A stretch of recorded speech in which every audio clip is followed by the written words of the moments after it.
तो hi all, आज के वीडियो में हम लोग क्या करेंगे।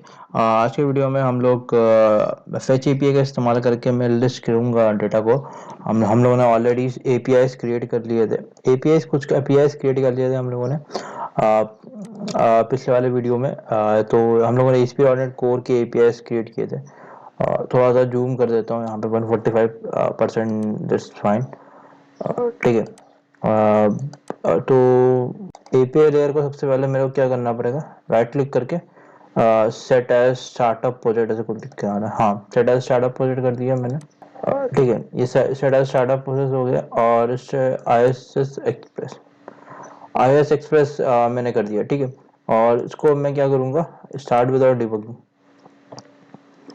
जो ऑलरेडी कोड लिखा हुआ builder services that add authentication, और ये गेट सेक्शन एजियो रेडी वाला, इसको मैं कमेंट आउट कर दिया क्योंकि अभी के लिए हम लोग एजियो रेडी कंस्ट्रक्शन से एक्टिव डायरेक्टरी से ऑथेंटिकेट नहीं करने वाले। लेटर पॉइंट ऑफ व्यू अगर मुझे लगा कि एक्टिव ऑथराइजेशन भी आपको दिखानी है तो अब मैं दिखा दूंगा आपको। ये यहाँ पे आते हैं, कनेक्शन स्ट्रिंग डाल दिया है मैंने लोकल सर्वर, और यहाँ पे डाटाबेस का नाम लिख देते हैं हम लोग।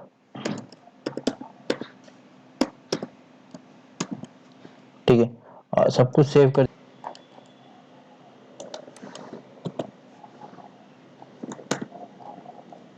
ठीक है, और जब मैं एरिया वाले में ये एरिया अटैच करना पड़ेगा मेरे को, तो मैं यहाँ पे भी अटैच कर दे रहा हूँ। एक तो एरिया अटैच कर दे रहा हूँ ताकि एरिया भी मेरे आए यहाँ पे। और दूसरा एक चीज और करना पड़ेगा मेरे को, यहाँ पे क्रिएट क्या करना पड़ेगा। ठीक है, यहाँ पे पोस्ट डाल दिया, ऐड डाल दिया, यहाँ पे एक्सटर्नल रिजल्ट डाल रहे हैं, एनुमरेबल कैटेगरी, पोस्ट कैटेगरीज, कैटेगरी ले रहा है और ये कैटेगरी ले रहा है। ठीक है, category dot created date, date dot date time dot now, और कंटेक्स्ट डॉट ऐड कैटेगरी डाला, सेव चेंजेस कर दिया। उसके बाद created add action get category में वापस कर दिया मैंने। गेट कैटेगरी है मेरे पास, हाँ ओके है मेरे पास। ठीक है, आईडी ये इतना आ रहा है। ठीक है, अब क्या एक और चीज करूंगा मैं, क्या करने वाला हूँ मैं, यहाँ पे करते हैं category dot updated date is equal to date time dot now. चलो ठीक,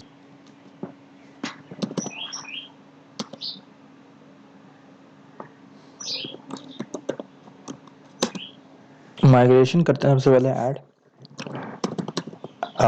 इनिशियल।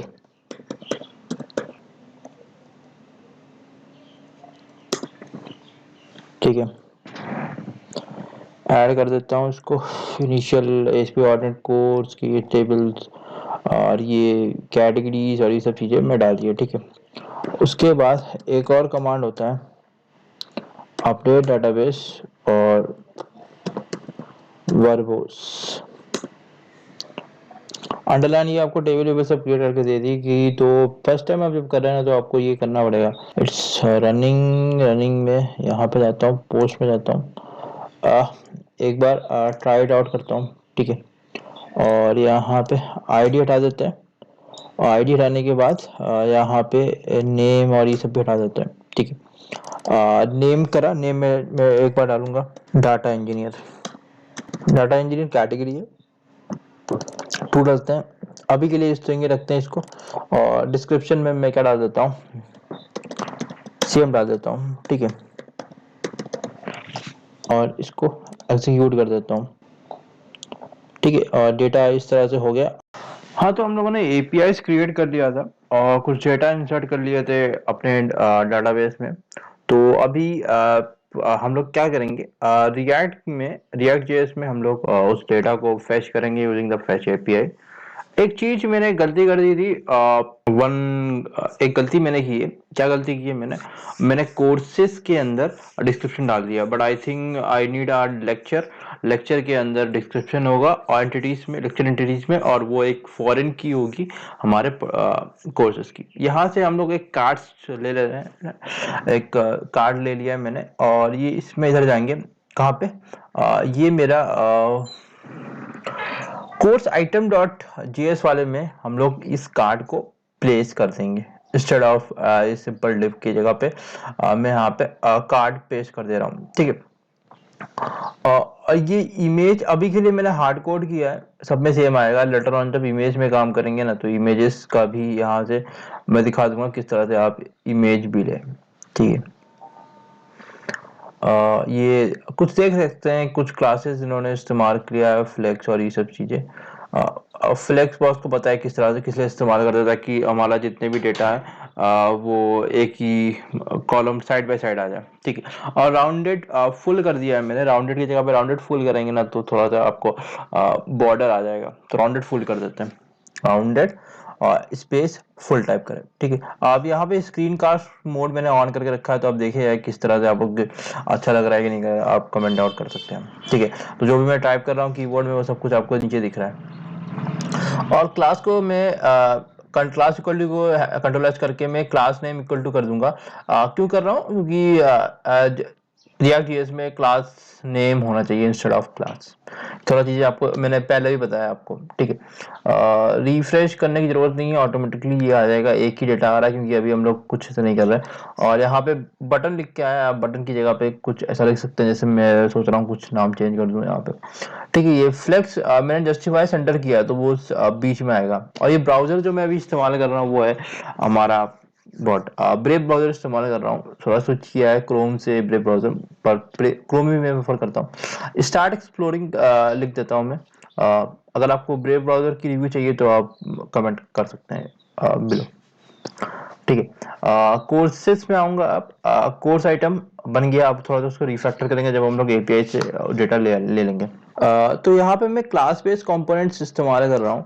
आप चाहें तो function based components later on काम करेंगे, अभी क्लास बेस्ड कंपोनेंट्स को अब मैं समझा दे रहा हूँ किस तरह से आप करेंगे, यूज करते हैं। डिफ क्लास नेम इक्वल टू मैंने कंटेनर डाल दिया, ठीक है। अब मैं सिंगल कोट्स के अंदर डाल रहा हूँ, आप चाहे तो डबल कोट्स में लिख सकते हैं, दोनों पे काम करेगा।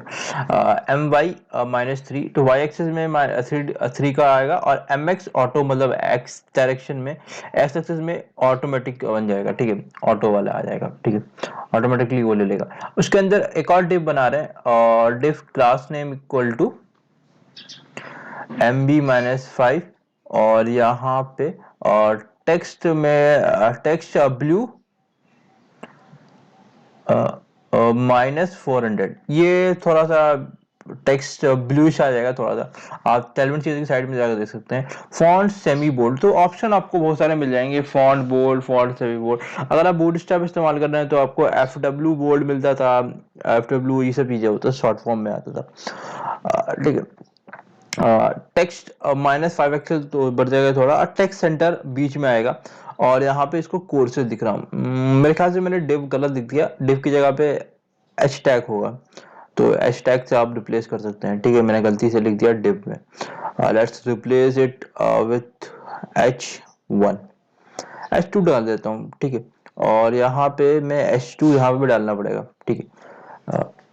सेल्फ क्लोजिंग टैग का एक्सटेंशन होता है, कोई रिप्लेस टैग का कोई ऐसा होता है, वो आप इस्तेमाल कर सकते हैं डायरेक्टली, आप इधर सेविंग करेंगे एक जगह पे, दूसरी जगह पे चले जाएगा। ओके, डिव क्लास नेम यहाँ पे mx लिखूंगा, mx4, और साथ में यहाँ पे px2। और ये ग्रिड किस लिए लिख रहा हूँ, रो पे काम आएगा, रो की जगह पे यहाँ पे ग्रिड होता है, और कॉल md की जगह पे यहाँ पे होता है ग्रिड -calls1, ठीक है, कॉल्स 1 होगा।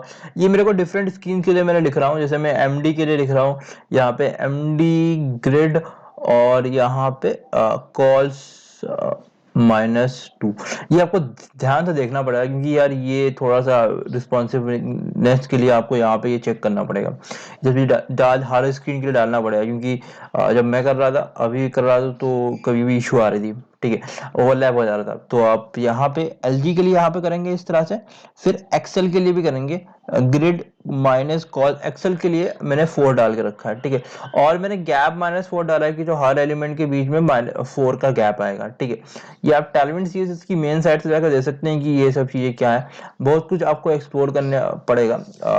ऑब्वियसली ये टैलेंट सीएसएस की डेडिकेटेड कोर्स नहीं है, ये रिएक्ट जेएस का डेडिकेटेड कोर्स है, तो थोड़ा सा मैं रिएक्ट जेएस में ही फोकस कर रहा हूँ। सब चीज़ें मैं थोड़ा बहुत एक्सप्लेन कर दे रहा हूँ, जैसे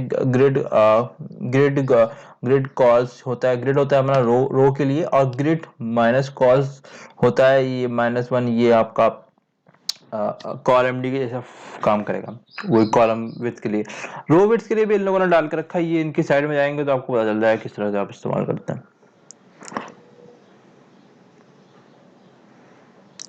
अब क्या करेंगे, यहाँ पे कंस्ट्रक्टर। कंस्ट्रक्टर को बताया कोई भी डेटा इनिशियलाइज करने के लिए, ऑब्जेक्ट इनिशियलाइजेशन के लिए कंस्ट्रक्टर काम करेगा। पर यहाँ पे एक बहुत बड़ी प्रॉब्लम है, रिएक्ट जेएस में आपको सुपर डालना पड़ेगा। सुपर एक कंस्ट्रक्टर एक फंक्शन है, उसको कॉल नहीं करेंगे तो कंस्ट्रक्टर काम नहीं करेगा, बिना सुपर का काम नहीं करने वाला, सुपर की हेल्प से काम करने वाला। तो सुपर मैं इस्तेमाल करूंगा। दिस डॉट स्टेट इस्तेमाल कर रहा हूँ क्योंकि मैं यहाँ पे क्लास बेस्ड कंपोनेंट में हूँ तो दिस इस्तेमाल कर सकता हूँ। और मैं कोर्सेज है एक एरे डिक्लेयर कर रहा हूँ, कोर्सेज को, कोर्सेज का एरे डिक्लेयर कर दिया। इसके बाद यहाँ पे मैं क्या करूँगा, लोडिंग भी एक मैं वेरिएबल डिक्लेयर कर रहा हूँ, फॉल्स, इसको फॉल्स कर दे रहा हूँ क्योंकि I need a loader as well later on, ठीक है। तो और यहाँ पे पेज भी मैं 1 डाल दिया, ठीक है। पेजिनेशन भी करेंगे, ऑब्वियसली डेटा ज्यादा हो जाएगा तो पेजिनेशन करना पड़ेगा आपको। Yup yup yup. इसके बाद क्या करूंगा मैं यहाँ पे, component did mount. Component did mount इसमें क्या होता है, इसमें हम लोग अपना जितने भी एपीआई कॉल्स करते हैं वो हमारा कंपोनेंट डिड माउंट में होता है। सबसे पहले कंस्ट्रक्टर कॉल होता है, उसके बाद रेंडर कॉल होता है, उसके बाद हमारा कंपोनेंट डिड माउंट कॉल होता है। तो मैं जब भी एपीआई कॉल करूंगा वो मैं यहाँ पे करूंगा कंपोनेंट डिड माउंट में। और यहाँ पे मैं एपीआई का यूआरएल डाल दे रहा हूँ, ठीक है।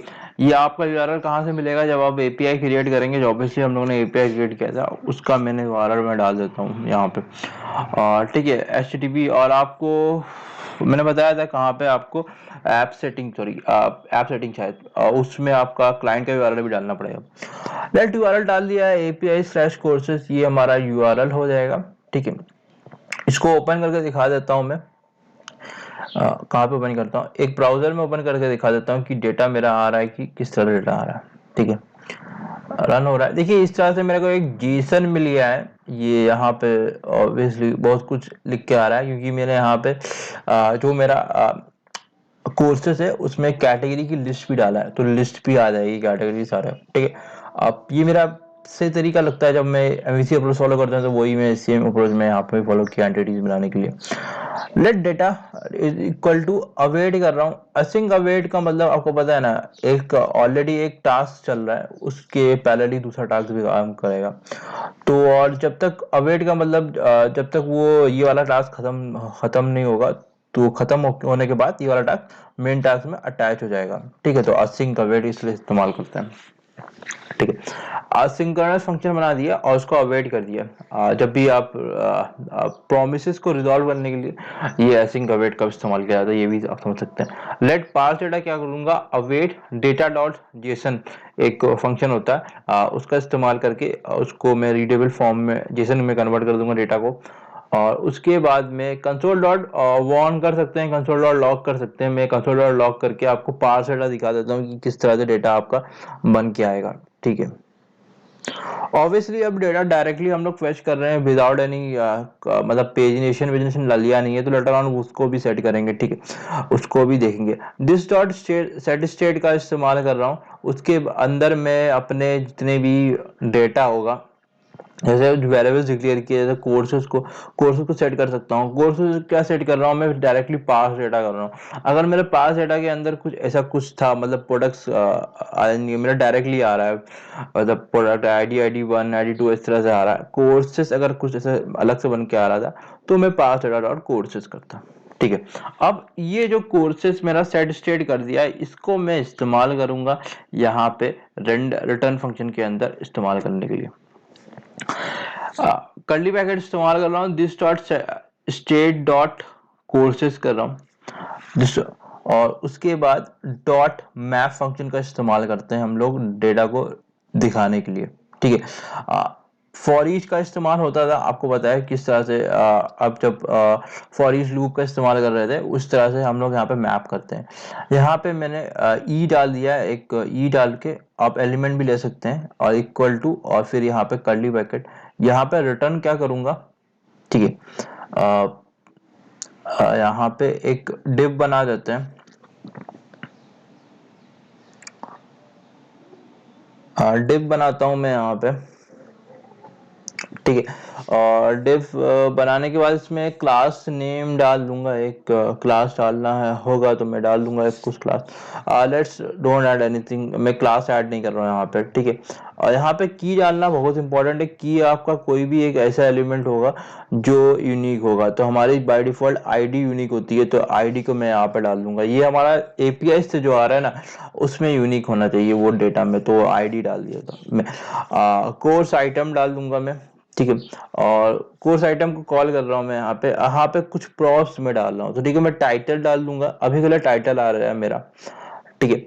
और ये क्या हो जाएगा, ई डॉट नेम, ये नेम हमारा एपीआई से जो डेटा आ रहा है ना, वहां पे नेम आ रहा है, आईडी आ रही है, तो इस तरह से मैंने नेम डाल दिया। डिस्क्रिप्शन में क्या डाल रहा हूँ, डिस्क्रिप्शन में मैं समरी डालूंगा, ठीक है। मैं ऑब्वियसली मैंने बोला कि डिस्क्रिप्शन मैंने गलती से डाल दिया है, मैं डिस्क्रिप्शन यहाँ पे नहीं होगा, तो मैं डिस्क्रिप्शन को हटा दूंगा वो लेटर ऑन।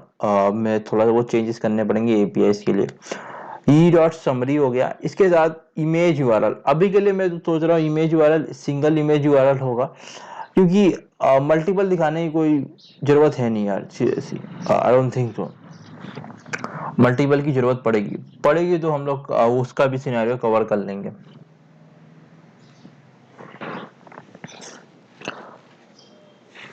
ठीक है, अब यहाँ पे कोर्स आइटम डॉट जेएस में जाते हैं, ठीक है। कोर्स आइटम डॉट जेएस में गया मैं, और ये कार टाइटल को चेंज करके यहाँ पे क्या करूंगा मैं, उसके पहले क्या करूंगा मैं, प्रॉप्स को सारे ले लूंगा, ठीक है। डिस्ट्रक्चरिंग करूंगा, डिस्ट्रक्चरिंग करके प्रॉप्स को लेने के लिए आप कहाँ पे कर सकते हैं, रेंडर के बाद में लेट एक, ठीक है। यहाँ पे जितने भी है, मतलब मैंने वेरिएबल्स डिक्लेयर किए थे, टाइटल किया था, डिस्क्रिप्शन किया था, जो जो किया था सेम एग्जैक्टली उसी को कॉपी कर दूंगा, और कॉपी करके यहाँ पे मैं डाल दूंगा, ठीक है। और इक्वल टू क्या करना पड़ता है मेरे को, ये से करके इक्वल टू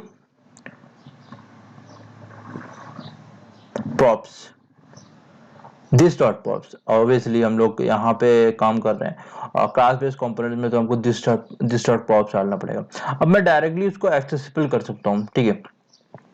टाइटल को मैं डायरेक्टली टाइटल डाल सकता हूँ, और यहाँ पे डिस्क्रिप्शन डालूंगा, जो मैं वहां से मैं समरी ला रहा हूँ, पर मैं वहां पे वेरिएबल का नाम मेरा डिस्क्रिप्शन था, तो I am keeping it as a description, ठीक है। बाकी यहाँ पे मैंने इमेज का भी चेंज नहीं किया, इमेज लाया नहीं हूँ, इमेज भी लाएंगे। अब देख रहे हैं इस तरह से मेरा डेटा आ गया, सारे आ रहे हैं, एरिया वी2 Databricks, Vue JS, React JS, इस तरह से कोर्सेज का आ रहा है। अब मैं इसको क्या करूंगा ना, मैं थोड़ा सा धीरे धीरे छोटा कर रहा हूँ। देख रहे हैं रिस्पॉन्सिवनेस, रिस्पॉन्सिव वेबसाइट को, ठीक है। यहाँ पे मैंने वो तो ग्रिड्स कॉल फॉर ये सब चीजें डाला ना, एमडी एक्सेल, किसे डाला है, ताकि वो रिस्पॉन्सिव बन जाए, ठीक है। डेटा रिस्पॉन्सिव बने, ये रिस्पॉन्सिव है, एकदम एग्जैक्टली रिस्पॉन्सिव है, कोई प्रॉब्लम नहीं है, ठीक है। ये एकदम देख रहे हैं, इस एकदम सही है, ठीक है, कोई प्रॉब्लम नहीं हो रहा, ठीक है। यहाँ पे डेटा इस तरह से आ रहा था, समरी नेम सेम इस तरह से पड़ा हुआ, इस फीचर पड़ा हुआ, ये भी डाल सकते हैं हम लोग। इस फीचर के लिए एक स्टार बना सकते हैं, इस फीचर है तो उसको ये वाला डालो, नहीं तो फिर ये वाला डालो, इस तरह से काइंड ऑफ स्टफ, ठीक है। डेटा भी दिखा देता हूँ मैं, राइट क्लिक करके व्यू डेटा कर देता हूँ यहाँ पे, सर्वर एक्सप्लोरर, इस तरह से मैंने सारा डेटा डाल के रखा है। ये बोल रहा था मैं डिस्क्रिप्शन हटाना पड़ेगा, उसके जगह पे एक और एंटिटी बनानी पड़ेगी लेक्चर नाम की, और वहां पे इसकी आईडी जाएगी एज अ फॉरेन की। कोर्सेज में भी कुछ कोर्स कैटेगरीज में डाल के रखा है, जैसे मैंने डाटा इंजीनियर और फ्रंट एंड डाला, अभी के लिए बैक एंड भी आएगा, बहुत कुछ आने वाला है, तो ठीक है। बहुत कुछ रिफैक्टर करना पड़ेगा हम लोगों को, वो हम लोग कर देंगे, ऐसा कोई प्रॉब्लम है नहीं। बाकी यहाँ पे देख रहे हैं इस तरह से आपका डेटा, ऑब्वियसली कार्ड थोड़े अच्छे लग रहे हैं, मुझे भी अच्छे लगते हैं। यहाँ पे स्टार्ट एक्सप्लोरिंग का बटन भी आप देख रहे हैं, राउंडेड फुल डाल के रखा था मैंने। ऊपर सब कुछ रिएक्ट डॉटर और ये सब चीजें काम करेंगे, अभी के लिए कुछ नहीं किया, बहुत कुछ बाकी है। कोर्स अभी खत्म नहीं हुआ, कोर्स में बहुत कुछ बाकी है, पेजिनेशन बाकी है, एडमिन बाकी है, एडमिन लेआउट, उसके बाद बहुत कुछ अभी अभी बताओ ना, लोडर भी नहीं लगा हुआ है, कुछ नहीं लगा हुआ है अभी। यहाँ पे देखने इस तरह से डेटा आ रहा है, कैटेगरी आईडी और ये सब चीजें, ठीक है। अगर मैं प्रोडक्ट्स भी अलग से डालूं, और सॉरी कोर्सेज अलग से आए और पेज नंबर ये सब चीजें आए, तो मैं वहां पे डायरेक्टली पार्स डेटा नहीं करूंगा, पार्स डेटा डॉट कोर्सेज करूंगा, कोर्सेज को असाइन करने के लिए। एक कैटेगरी के अंदर भी कोर्सेज हैं इस तरह से, ठीक है। यप, ठीक है, डेटा इस तरह से अच्छा बन गया मेरे ख्याल से। ठीक है, तो मेरे ख्याल से इस वीडियो को अभी बंद कर देते हैं, मतलब इस सेशन में इतना ही था। मैं मिलूंगा आपको दूसरे वीडियो में। उसके पहले थोड़ा सा एक चीज़ दिखा देता हूँ आपको। ये जो आप इसको एक्सप्लोर कर सकते हैं, ग्रिड कॉल्स वन वाले को। ये ग्रिड मतलब एक रो होता है, और ग्रिड कॉल्स होता है मतलब हमारा ग्रिड सेट करने के लिए कॉलम एमडी इस तरह से। ठीक है, कॉलम का विड्थ डालने के लिए एक एक जगह पे कितना कॉलम्स आएंगे, डेटा आएंगे।